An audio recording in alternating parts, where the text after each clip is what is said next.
schedule's pretty packed at the moment, so I wasn't gonna do a full review on this, but then I watched it and decided it needs a full review. It's one of these movies I'd heard nothing about. Nothing good, nothing bad, just nothing. It looked like some sort of romance with Saoirse Ronan, and I like her, so I thought I'd watch it. And yeah, it's some sort of romance, for sure. It's maybe one of the strangest love stories I've ever seen. Or maybe awkward might be a better word. The most awkward love story I've ever seen. Like, I don't know where to start. There are so many weird things about this movie. So I guess I'll just start with the premise. It's about a young couple on their honeymoon in the early 60s. And it might be the most awkward honeymoon of all time. And I'm probably gonna use that word a lot, because this thing has some of the most awkward scenes I've ever seen in my life. Like, I was genuinely embarrassed for everyone involved. The actors, the characters, and myself for watching it. And kudos to the actors for committing, because oh man, it felt way too real. And one thing I can't fault in this movie is the acting. Especially Billy Howle, the husband. He's fantastic. But what the movie's really about is, I guess, I don't know exactly, but the complexities of sexuality? I really don't know. But the movie deals with childhood trauma and mental illness and all sorts of weird things. And somehow weaves this together with this story of a couple of young adults falling in love and getting married. It sort of jumps back in time constantly to show you how they met and some of the things that happened before. But it's just such a mess that I don't know what it was trying to say or do exactly. But what's even more of a mess is the tone of the movie. It's all over the place. Sometimes it's a serious drama. Sometimes it's genuinely sweet and touching. Sometimes it's basically slapstick comedy. And sometimes it's darkly comedic, like pitch black comedy.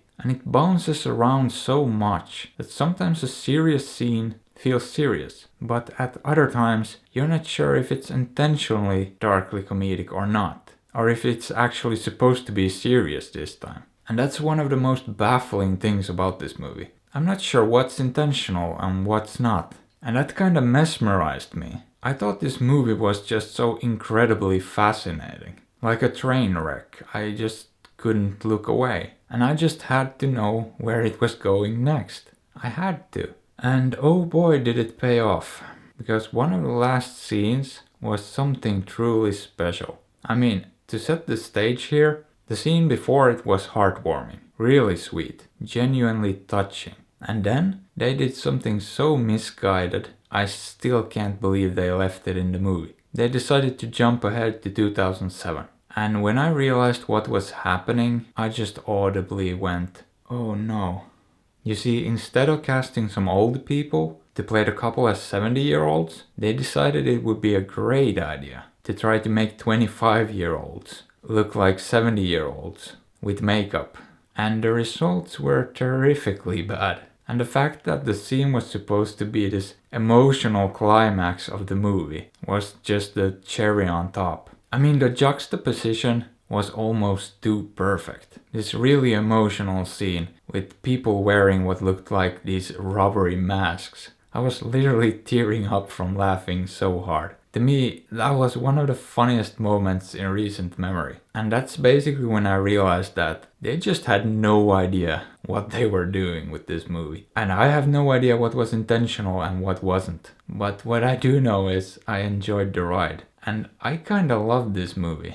For all the wrong reasons. It's just such a fascinating mess to me. And I'm not sure what to make of it. Like, if it was done intentionally, which I highly doubt, then kudos and well done. But if it wasn't, it was a bit of a tonal disaster and I have no idea what it was going for. Now, I would definitely not call this a good movie, but would I recommend it?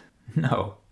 I mean, I highly doubt very many people would get as much joy out of it as I did. But if you want to watch a really awkward, weird movie that's tonally all over the place, go right ahead. This is the movie for you. Otherwise, I'd stay away from it. Or don't. I'm definitely not your dad.